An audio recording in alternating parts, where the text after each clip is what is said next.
Dobrý deň. Keďže od rána mám telefonáty, natočím vám radšej video, lebo na to dobre reagujete. Čo sa týka inzerátu pracovnej ponuky, nemčinár, pomocník ku partii murárov vo Frankfurte. Hľadám nemčinára, ktorý dokáže komunikovať po nemecky, dokáže tlmočiť chlapom, dokáže sa dohovoriť s nemeckým majstrom ohľadom práce. Ide o prácu pri murároch. Nemusí byť murár, stačí, že budem robiť pomocníka tlmočiť. Práca je vo Frankfurte, je tam 25 eur na hodinu bez hradeného ubytovania.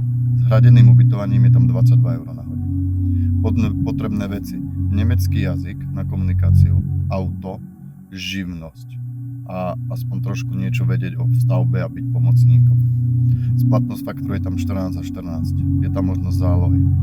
Pre viac informácií ma kontaktujte na telefónnom čísle, ale iba tí, čo viete po nemecky, prosím vás. Dobre? Nie po anglicky, nie bez nemčiny.